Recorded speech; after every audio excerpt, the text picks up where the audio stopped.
Ils sont présents parmi nous. En tout cas, on va faire un petit tour, un petit panel. On va commencer par qui? On va commencer par celui qui est à ma droite. Non, à ma gauche. Non, c'est drôle. Bonsoir. Bonsoir, comment vas-tu? Je t'entends plus. Est-ce que tu m'entends là? Non, il faut que tu as bougé ton micro. Est-ce que là tu m'entends? Non, toujours pas. Non? Et là, est-ce que je t'entends? Là tu devrais m'entendre, oui, je pense. Là c'est bon, t'entends cette voix élégante. Bonsoir à tous. Ça c'est magique. Bonsoir ou bonjour? Qu'est-ce qu'on dit alors? On dit bonjour, c'est le matin, non mais... Bonjour. Quel est ton prénom? Alors Saya. Saya? Donc Saya, je suis avec mon ami d'ailleurs Face. Bonsoir Saya. Bonsoir. Non mais Face n'a pas encore la voix, donc on va rester sur toi un instant et on fait une petite tour comme ça, c'est pour ça qu'on entend très loin. je suis le centre du monde, allez-y. Allez Logus, fais-moi plaisir. Saya, on a le plaisir aussi de te retrouver parfois, même souvent, c'est le jeudi ou le vendredi? Alors on a le plaisir avec Face justement d'animer l'émission avec Carmen, donc Talent des quartiers, et avec Alain Blondel, donc le samedi matin de 10h à midi pour l'émission Empreinte. Ça c'est fantastique ça aussi. C'est extraordinaire. On y reviendra un peu plus tard. Juste à ta gauche, il y a un certain Guillaume. Bonjour. Guillaume, un petit instant. Ah, le micro, bonjour, voilà, ça y est, je suis là. C'est parfait. Guillaume, comment vas-tu? Ça va bien, je suis content d'être ici. On va revenir un peu plus précisément sur toi, mais je sais, il me semble que tu étais déjà venu dans les studios, donc les gens te connaissent un petit peu. Voilà, je suis venu en fait au mois de février, au mois de mars, et j'étais passé aussi fin novembre. T'as pris un abonnement? Je comprends pas, ces gens, ils ont toujours quelque chose à dire. Il paraît que tu fais plein de trucs. Ah, je fais plein de trucs, oui. Vidéo, écrit, internet, pas mal de choses. CD, musique... J'ai fait un CD vidéo aussi, un peu de musique, des samples, ouais, voilà. Il s'ennuie pas, hein. Non, ça va, mais fais attention parce qu'on dit bon à tout, bon à rien. Je veux dire, à un moment donné, il faut faire attention, quoi. Moi, je sais pas qui c'est le monsieur là, mais bon. Je note les propos. Et en tout dernier, on a entendu ton prénom quelque part, mais il va falloir que tu le répètes parce que j'ai du mal à retenir. C'est Face. Face? Face, non, Face. Gauche ou droite? Non, elle était pas drôle. Non, c'est Face. Non, Face, je pensais à Face, le visage. Ouais, c'est ça, exactement. Ça s'écrit pareil. Ouais, en anglais. Moi je pensais à ça, mais tout de suite tu regardes en dessous. Non, mais c'est ça, c'est exactement ça. C'est En fait, Face. c'est un diminutif de son prénom. Hein. Qui est Faisal. Comme il y a eu des attentats au Yémen, on va pas en parler. J'ai pas envie de. Genre la NASA qui va débarquer là. Tes bêtises.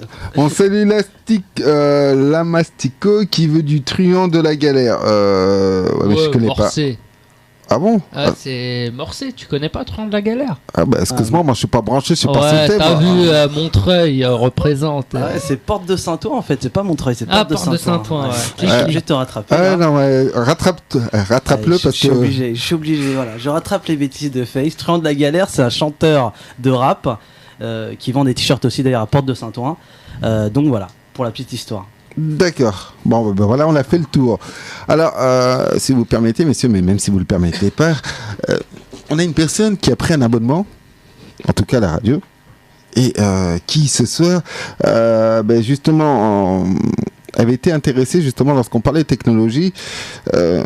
Mais avant de se faire, on va un petit peu revenir sur ton parcours avant de nous plonger dans un univers, puisque effectivement on est la journée d'Halloween, donc les enfants vont venir frapper aux portes et demander des petits bonbons, et nous on va essayer d'être médium, mais un médium moderne. Avant les gens prenaient leur boule de cristal, te tiraient les cartes, et là ça va être tout autre, mais pour pouvoir arriver jusqu'à là, dans ce chemin de la vérité, en tout cas l'un des chemins, on va d'abord faire un petit retour, un petit flashback sur un certain Guillaume qui fut un temps travailler dans une boîte internet, enfin hébergeur. Alors j'ai commencé après mon service militaire à travailler dans l'hébergement internet. Ah d'accord, il a été hébergé par l'État et après il a hébergé les sites. C'est beau. Voilà, donc j'ai commencé à travailler dans l'hébergement internet. Et puis après, donc j'ai évolué en travaillant pour une société allemande, je les ai représentés ici en France. Et après, donc j'ai créé mon entreprise que j'ai gérée pendant 6 ans et que j'ai vendue à la fin de l'année dernière. C'était une entreprise d'hébergement. D'hébergement internet aussi, voilà. Donc tu créais les sites et tu hébergeais en même temps. Alors non, je créais pas les sites, je faisais vraiment le côté technique, c'est-à-dire l'hébergement, les machines, les bases de données, les mails, les voilà, serveurs, enfin les serveurs, voilà, tout à fait. Donc tu avais de grosses salles serveurs alors. Ouais, j'avais pas mal de serveurs. C'était sur Nanterre. Ouais. Ok. Ah, les techniciens. Moi, je suis dépassé. Je jette ma science comme ça, cadeau, c'est bon. Et donc de cette entreprise, de cette gestion, de cette entreprise d'hébergement, tu as décidé de couper court et de passer à une autre activité ou... Alors j'ai eu l'opportunité de la vendre sur la fin 2009. Et tout simplement, moi j'ai eu l'occasion d'écrire pas mal d'e-books, etc. sur Internet, dont un sur 2012, là dernièrement un livre politique. Et c'est vrai que le côté artistique en fait, et écriture a pris vraiment le dessus actuellement. Donc là, je viens de finir le livre politique. J'ai fait un reportage sur un sport qui s'appelle le parcours, ou art de déplacement, si ça s'appelle. Et aussi, je fais un peu de musique, des web émissions. J'ai une web télé qui s'appelle Afternet TV, où je publie tous les jours une vidéo. J'ai monté dernièrement, comme j'en parlais tout à l'heure avec les deux invités, une émission qui s'appelle Humour News. Donc c'est une présentation avec des personnages en 3D de l'actualité, donc de différentes origines, etc., qui font des blagues, qui présentent des choses marrantes. C'est drôle? C'est le but. On ira faire un tour, fais attention. Ils sont très grands critiques ces deux-là. On va vérifier, non, du on va coup, vérifier. tu manges sinon entre tout ce que tu fais, je veux dire, tu bois de l'eau, tu vis. Mais ta vraie passion en fait, parce que forcément, je pense que t'as La créativité. La créativité, La d'accord. créativité. Et non, il veut la créativité, d'accord. Créer des Pour trucs. les auditeurs, il y a un regard qui s'est lancé là dans la créativité. Ouais. Créer des trucs, c'est ça mon truc, c'est créer des trucs, voilà. D'accord. Et donc 2012 en fait, pourquoi 2012 alors? Alors j'ai écrit en fait un e-book qui s'appelle Enquête sur le 21 décembre 2012, qui a été donc mis sur internet fin 2008. À partir de là, j'ai eu la chance d'être repéré par quelqu'un qui faisait un reportage sur France 4. Donc ça s'appelle 2012 la conspiration de l'Apocalypse, qui est repassé dernièrement. Par chance encore, le DVD a été transmis à Direct 8. À Direct 8, ouais. Et donc là, c'est pareil, je suis passé dans une émission qui était consacrée à 2012 aussi. Et puis après, bon, j'ai eu l'occasion de faire de la radio avec IDFM. Tout à fait. Voilà. C'est une chance ça aussi, non? Aussi, oui, c'est aussi une chance, bien sûr, bien sûr. Merci de le préciser, non, parce que les gens ils oublient. T'inquiète pas, Logis. Donc voilà, j'ai évolué dans mes e-books, dans l'internet, et voilà, je continue pour l'instant. Maintenant, je passe plus sur le côté vidéo que le côté écrit, même si je continue à écrire derrière. Mais là, oui, pour l'instant, mes projets, c'est plus dans la vidéo, mais je continue à écrire aussi. Et une fois que tu auras fait le tour de la vidéo, de tout ce qu'on peut faire dans la j'ai vidéo. tellement de projets en vidéo que pour l'instant... Bon, après, pâtissier, boucher, non. Voilà, je fais un peu aussi de trading, je fais pas mal de choses. Ouais. Bah, ça va. Il se drogue, tu te drogues, dis-le que tu te drogues. Pas de drogue, pas de cigarette. Non, avec le planning qu'il a, je pense pas qu'il puisse avoir le temps. De se droguer, il a même pas le temps de se droguer. A-t-il le temps de manger? Je ne sais pas. Quelle expérience, Logus. En tout cas, ce qui t'amène ce soir, on ayant fait dédicace à Thé Noir. Bon, bah voilà, c'est fait, Jacouille. Bon, ça va le 15-18, hein, laissez la place aux autres.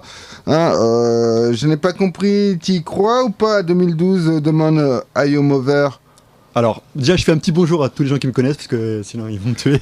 Voilà, sur Internet et dans la vie réelle. Et sinon, alors, est-ce que je crois à 2012? Je vais donner la même réponse que j'avais donnée à Direct 8, à part d'un point de vue symbolique, pour moi, il ne se passera rien de spécial exactement le 21 décembre 2012. Si, il y aura des gens encore plus surendettés qu'ils n'étaient auparavant. Ça va, par contre, On sera encore plus dans la au niveau de la merde. société, c'est différent, mais au niveau de l'événement pur fin du monde, 21 décembre 2012, etc.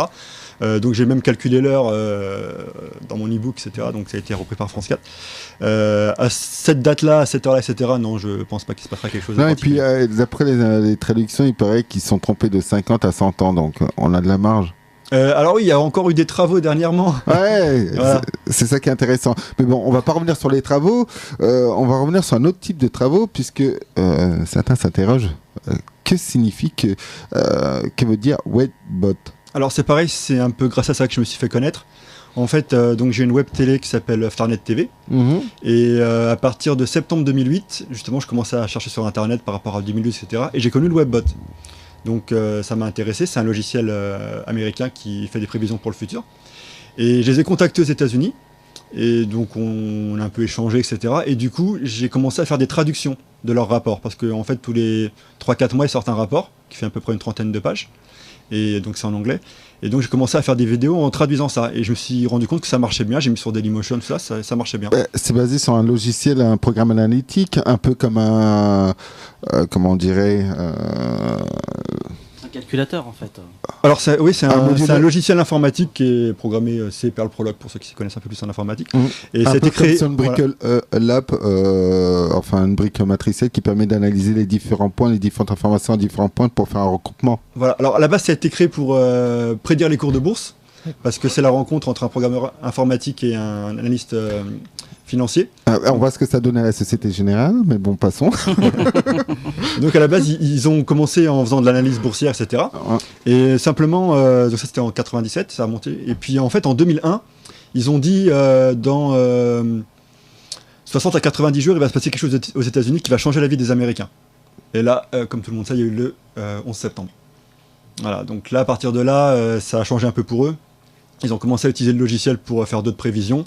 Donc après, ils ont prédit la coupure de courant généralisé sur la côte est des États-Unis en 2003, le tsunami en 2004 et les dégâts de l'ouragan Katrina en 2005. Voilà, et ainsi de suite. Donc c'est comme ça qu'ils sont fait connus. 2012 va être une réalité alors.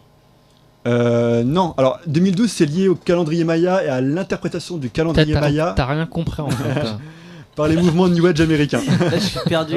T'as voulu faire le mec à un moment. C'est atroce. Non, le webbot, c'est un logiciel informatique américain. Ça n'a rien à voir avec 2012, on est d'accord. Bah, ils font aussi des prévisions par rapport à 2012 et c'est lié au phénomène 2012. Qu'est-ce qu'ils prévoient? C'est important ça quand même. Alors, c'est pareil. En fait, il y a deux choses dans le webbot. Tu as l'analyse des données. D'accord. Et donc, tu as les rapports derrière, etc. Et tu as les données brutes. D'accord. Voilà. Donc par rapport à l'analyse des données, donc c'est très, on va dire américain, donc très marketing quoi. Aux États-Unis, tu vois, ils font beaucoup de buzz par rapport à ça. American. Donc eux, par rapport au buzz, etc., ils prédisent effectivement une grosse catastrophe, voilà ça. Par contre, moi je me suis entretenu avec eux dans le cadre de mon e-book Enquête sur l'Internet en 2012. Et la phrase exacte, donc qu'ils ont sorti, etc., que moi j'essaie de communiquer en France, etc., c'est énergie venue de l'espace.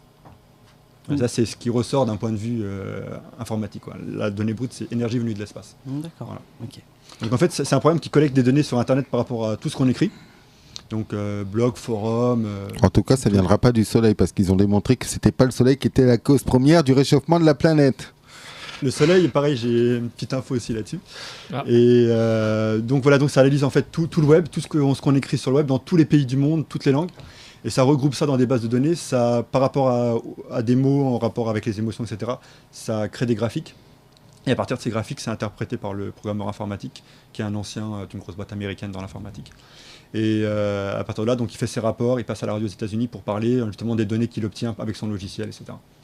D'accord. Ouais, mais dit comme ça, c'est tout de suite plus simple en fait. Là, je comprends mieux. Là, c'est bon. Il prend les données, il analyse les courbes et il dit voilà, moi je pense que dans 30 jours il va se passer ça, dans 60 jours il va se passer ça. Mais j'avais une question en préambule, si tu me permets, Logus, en fait. Attends, je réfléchis. Alors, Logus, il réfléchit là pour la nuit là. Tu vois, j'en ai pour 7 heures, mais vas-y, pose ta question. Je reviens sur mon 2012. Comment peux-tu travailler autant et quelque part, c'est aussi une passion, je pense, d'écrire sur cet événement 2012 et ne pas y croire. Moi, parce qu'en fait, comprends pas. Si moi, je suis rentré dans le phénomène en 2008. D'accord. Et j'ai vu qu'il y avait plein de gens qui en parlaient sur Internet. Bon, après, c'est devenu médiatique en 2009, mais en France, voilà, c'est 2008. Et je me dis, c'est bizarre, tout le monde parle de ça et tout. Qu'est-ce qui se passe avec ce 2012 ? Et moi-même, au début, quand j'ai eu les premières informations là-dessus, je me dis, ouais, attendez, les planètes vont s'aligner, fin du monde, apocalypse, qu'est-ce qui se passe ?